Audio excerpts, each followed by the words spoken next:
Assalamualaikum warahmatullahi wabarakatuh. Perkenalkan, nama saya Asrul Afandi dengan NIM 0220390 dari kelas Informatika C Universitas Sulawesi Barat. Di video ini bertujuan untuk melengkapi tugas mis saya dari makul ketiga. Video ini akan menjelaskan atau merangkum tentang materi-materi yang telah saya pelajari dari mata kuliah ketiga. Oke, langsung saja kita ke materinya. Yang pertama, konsep dasar ketiga. Pengertian ketiga. Secara filosofi, ketiga adalah suatu pemikiran upaya untuk menjamin keutuhan dan kesempurnaan jasmani maupun rohani tenaga kerja, khususnya manusia dan pada umumnya, serta hasil karya dan budaya menuju masyarakat adil dan makmur. Tujuan dari ketiga. Tujuan dari ketiga antara lain yaitu melindungi keselamatan pekerja dalam melakukan pekerjaan untuk kesejahteraan hidup dan peningkatan produktivitas nasional, menjamin keselamatan setiap orang lain yang berada di tempat kerja, sumber produksi terpelihara, dan dipergunakan secara aman dan efisien sebagai alat untuk mencapai derajat kesehatan dan tenaga kerja yang setinggi-tingginya, dan yang terakhir sebagai alat untuk meningkatkan produksi yang berlandaskan pada meningkatnya efisiensi dan produktivitas pada manusia dalam produksi. Ruang lingkup ketiga yaitu keselamatan kerja dalam segala tempat kerja, baik di darat, dalam tanah, permukaan air, maupun di udara, yang berada di dalam wilayah kekuasaan hukum Republik Indonesia. 2. Peraturan perundang-undangan ketiga.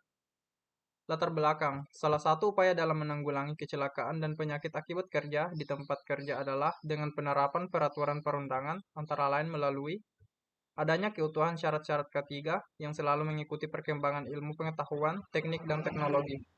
Penerapan semua ketentuan dan persyaratan ketiga sesuai dengan pengaturan perundangan yang berlaku sejak tahap rekayasa, dan yang terakhir pengawasan dan pemantauan pelaksanaan ketiga melalui pemeriksaan-pemeriksaan langsung di tempat kerja.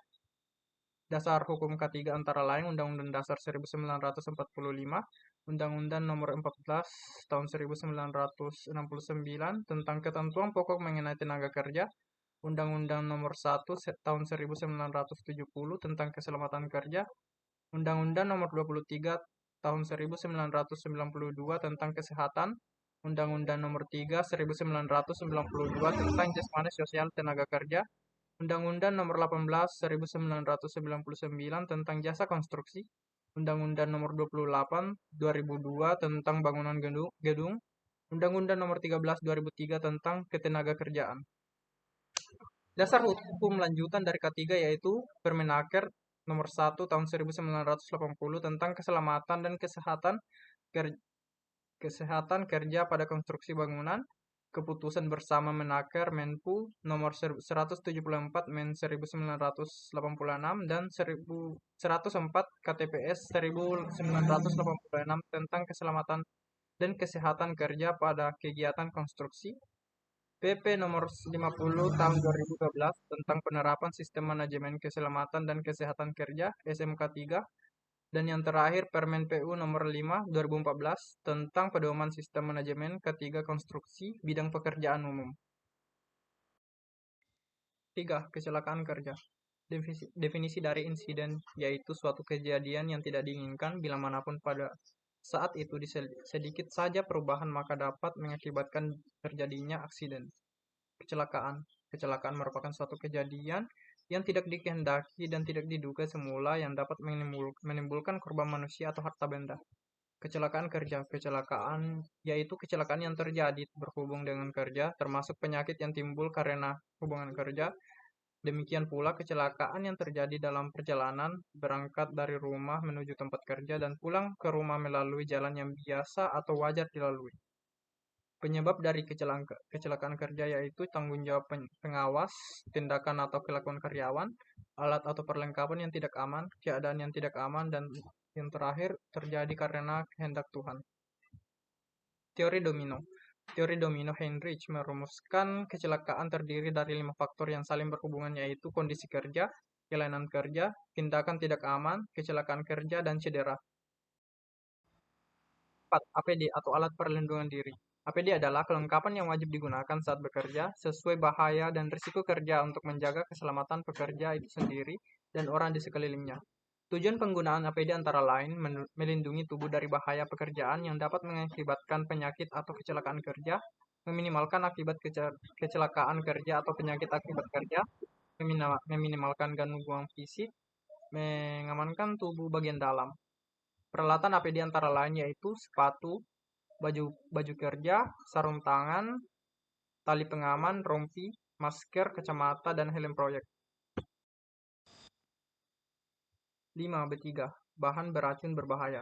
Menurut Peraturan Pemerintah Nomor 18 Tahun 1999, Peraturan Pemerintah Nomor 85 Tahun 1999, definisi limbah bahan berbahaya dan beracun adalah sisa suatu usaha, kegiatan yang mengandung bahan berbahaya atau beracun yang terkena sifat atau konsentrasinya dan jumlahnya, baik secara langsung maupun tidak langsung, dapat mencemarkan atau merusak lingkungan hidup dan dapat membahayakan lingkungan hidup, kesehatan, kelangsungan hidup manusia serta makhluk hidup lain.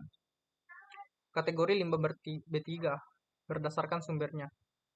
Limbah B3 dari sumber spesifik. Limbah ini merupakan sisa proses suatu industri atau kegiatan tertentu.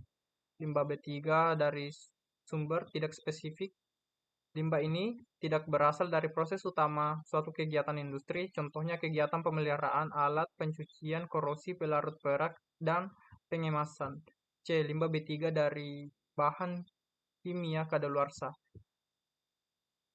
Bekas kemasan dan buangan produk yang tidak memenuhi spesifikasi. Berdasarkan karakteristiknya, B3 merupakan bahan mudah meledak, berbahaya atau harmful, bersifat reaktif, menyebabkan infeksi, bahan mudah terbakar atau menyala, beracun, bersifat korosif dan iritatif, bahan radioaktif, dan karsigonetik, mutagenetik, dan teratogeni. Pengolahan limbah B3. Setiap limbah yang mengandung bahan berbahaya dan atau beracun yang karena sifat dan atau konsentrasinya dan jumlahnya, baik secara langsung maupun tidak langsung, dapat merusak atau mencemarkan lingkungan hidup atau membahayakannya. 6. Pengendalian kebakaran. Ketiga, penanggulangan kebakaran merupakan sebuah usaha menyadari atau mewaspadai faktor-faktor yang menjadi sebab munculnya kebakaran dan mengambil langkah untuk mencegah kebakaran. Manajemen penanggulangan kebakaran. Manajemen penanggulangan kebakaran ialah segala upaya untuk memobilisasikan keadaan darurat. Manajemen penanggulangan kebakaran terdiri dari pre-fire control, in-case fire control, post-fire control. Teori api dan alat pemadam api. Pengertian api. Api merupakan suatu reaksi rantai kimia yang dikenal sebagai pembakaran, sedangkan kebakaran merupakan api yang tidak bisa dikendalikan dan tidak terkendali yang mengakibatkan kerugian. Adapun kelas dari kebakaran antara lain yaitu kelas A, meliputi kayu, kertas, dan kain. Kelas B, cairan yang mudah terbakar seperti bensin dan oli. Kelas C, material peraliran listrik.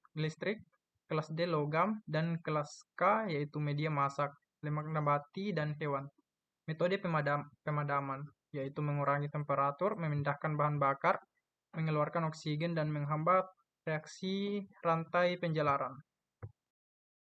Yang ketujuh, yaitu ergonomi kerja.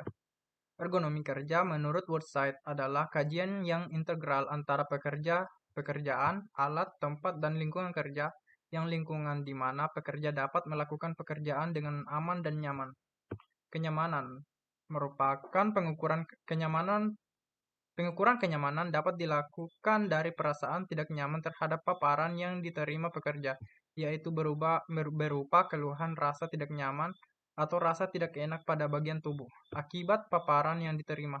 Keluhan rasa tidak nyaman dapat berupa rasa lelah, pegal, nyeri, memar, lecet, dan sebagainya pada bagian tubuh pekerja saat bekerja menggunakan alat. Prinsip penerapan ergonomi. Bentuk dan ukuran alat, serta fasilitas agar disesuaikan dengan bentuk dan ukuran tubuh tenaga kerja. Menghindari kontraksi sedapat mungkin, tak melebihi 15% kekuatan maksimal. Usahakan posisi dan sikap tubuh yang alami saat waktu bekerja. Sedapat mungkin untuk menghindari sikap berdiri diam saat bekerja. Pengaturan irama kerja agar permaker sesuai dengan irama pemulihan. Terima kasih. Assalamualaikum.